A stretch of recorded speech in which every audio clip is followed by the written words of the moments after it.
Assalamualaikum warahmatullahi wabarakatuh. Nah, saya di sini ingin mempersembahkan video sosialisasi saya, yaitu tugas KDM, tugas dari Ibu Cucung. Selamat menyaksikan. Assalamualaikum warahmatullahi wabarakatuh. Waalaikumsalam wabarakatuh. Rabbil alamin wa bihi nasta'in wa ala umuri dunya wadin. Wassalatu wassalamu ala asrofil anbiya'i wal mursalin wa ala alihi washabihi ajmain. Amin amma ba'du. Salawat serta salam marilah kita curahkan kepada baginda kita, yaitu Nabi kita Muhammad sallallahu alaihi wasallam. Saya izin memperkenalkan diri, nama saya Siti Aminah. Biar kita akrab ya, nggak terlalu itu, panggil aja kakak ya, panggil aja kakak. Oke, nama saya Siti Aminah, saya sekolah di SMKS Mutiara Bangsa Purwakarta. Nah, buat adik-adik di sini, kalian pasti tahu ya jurusan saya apa dengan memakai baju putih ini. Ada yang tahu?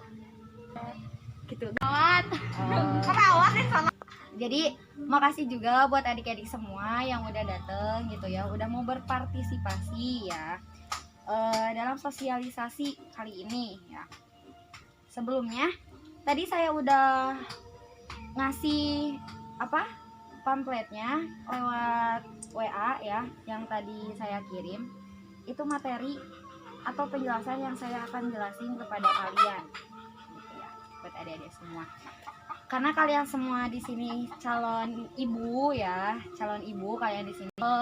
Kalian wajib tahu gitu kan, wajib tahu materi ini gitu. Apa nama judul yang akan kita bahas? Coba jelasin. Penyakit operatif. Akan kita bahas kali ini adalah diet penyakit perioperatif. Kalian boleh bisa lihat ya di situ. Perioperatif itu merupakan serangkaian kegiatan proses pembedahan mulai dari pra-bedah, intra-bedah sampai pasca bedah. Nah, buat di sini kalian tahu gak operatif bedah berarti sangkut pautnya dengan operasi. Benar kan? Sangkut pautnya dengan operasi. Jadi di mana diet penyakit ini itu dietnya itu setelah operasi atau sebelum operasi. Nah, buat kalian nih calon-calon ibu semuanya ya, buat adik-adik semuanya. Jadi sebelum misalnya sebelum kalian melahirkan gitu ya, kalian bisa diet, atau setelah kalian melahirkan kalian juga bisa diet. Caranya bagaimana sih gitu kan? Oke, kita jelasin lagi. Nah, sebelumnya di sini yang paling dominan banget, kakak akan menjelaskan diet prabedah atau sebelum dibedah ya, atau sebelum operasi gitu ya dietnya. Apa definisinya? Yang dimaksud definisi itu adalah pengertiannya atau penjelasannya ya. Diet yang diberikan kepada pasien yang akan mengalami pembedahan. Nah, jadi diet prabedah itu adalah diet untuk sebelum dibedah ya. Oke. Mengusahakan agar status gigi pasien dalam keadaan optimal pada saat pembedahan. Terus tersedia cadangan zat gizi untuk mengatasi stres dan menyembuhkan luka. Di sini itu tujuannya ya. Terus di sini juga ada syarat-syaratnya. Apa aja sih syaratnya? Oke, boleh kalian lihat lagi di Android kalian.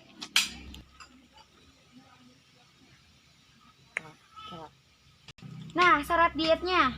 Pertama, energi tinggi 40 sampai 45 kg berat badannya. Normalnya kurang lebih 25 kg itu berat badannya ya.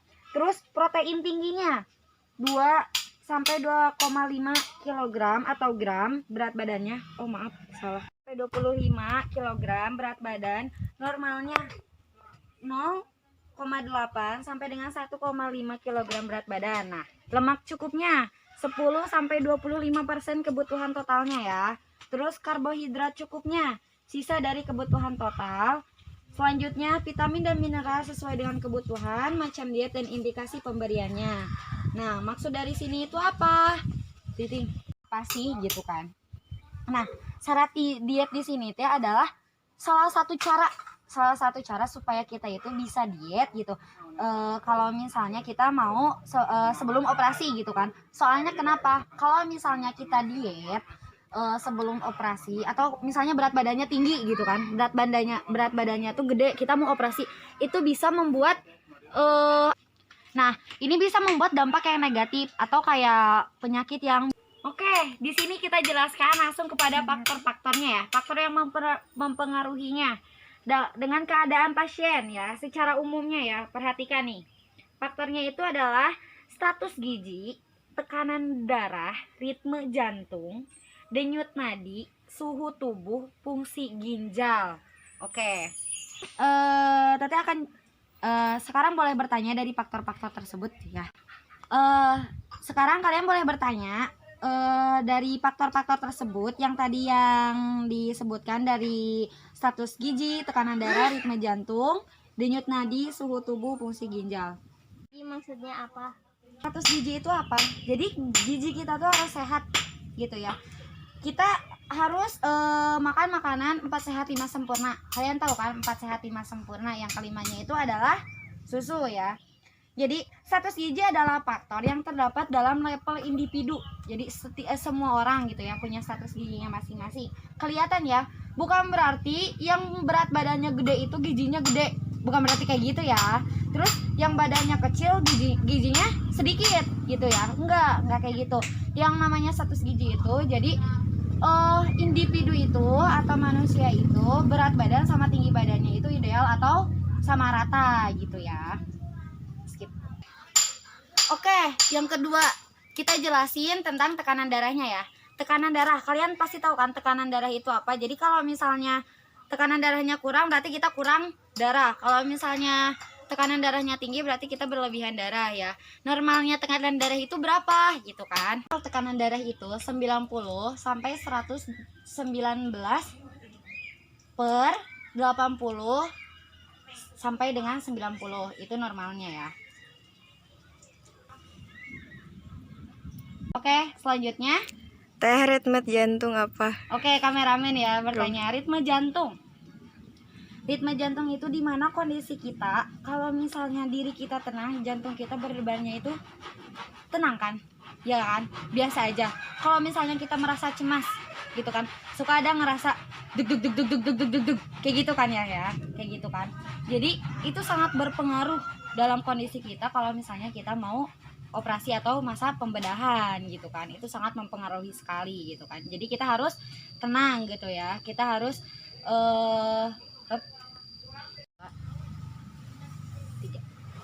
Nah, mungkin segitu yang bisa Tete sampaikan dari materi diet penyakit perioperatif, di mana diet penyakit perioperatif ini adalah diet sebelum operasi dan sesudah operasi ya. Tadi kita membahasnya yang sebelum operasi. Sampai di sini adik-adik semua paham?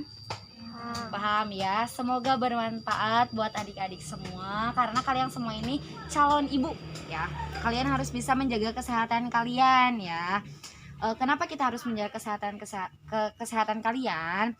Supaya diri kalian juga bagus juga bagi diri kalian ya. Kalau misalnya kalian sendiri menjaga kesehatan kalian sendiri. Nah, buat yang tadi yang brosur yang Tete kasih yang di Android kalian bisa kasih ke saudara kalian, ke kakak kalian atau ke ibu kalian ya, yang emang misalnya mau ngelahirin ya, atau intinya ke keluarga kalian ya, yang emang udah ibu-ibu mau gimana gitu ya, kasihin aja. Terus bilangin, Bu harus diet kayak gini nih gitu kan. Takutnya nanti kalau misalnya mau melahirkan, mau dibedah atau gimana, takutnya tadi ya, takutnya ada dampak negatif, dampak buruk gitu kan. Kita harus diet kayak gini Bu gitu kan, karena kalian sudah tahu kan gimana caranya gitu kan. Oke, sampai di sini paham? Paham ya. Makasih banget ya buat adik-adik kalian udah sempat meluangkan waktunya buat Teteh di sini, udah mendengarkan, udah bertanya gitu kan. Makasih banget. Teteh tutup aja ya. Udah ini sesi foto ya. Ya, sesi foto, kita foto bareng. Nah, udah ini kita tutup aja. Mohon maaf bila ada kata-kata yang salah karena Teteh juga di sini masih belajar gitu ya. Nanti yang menggantikan Teteh di sini adalah kalian semua gitu kan. Ya udah, Teteh tutup. Akhirul kalam. Wassalamualaikum warahmatullahi wabarakatuh. Waalaikumsalam warahmatullahi wabarakatuh. Langsung sesi foto ya. Ayo atuh. Sesi foto. Sesi foto. Yuk, orang mau mana?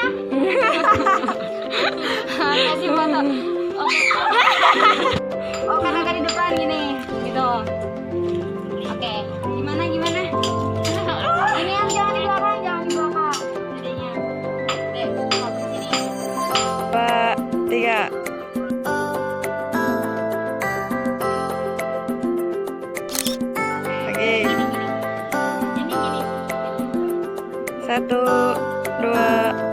2, 3.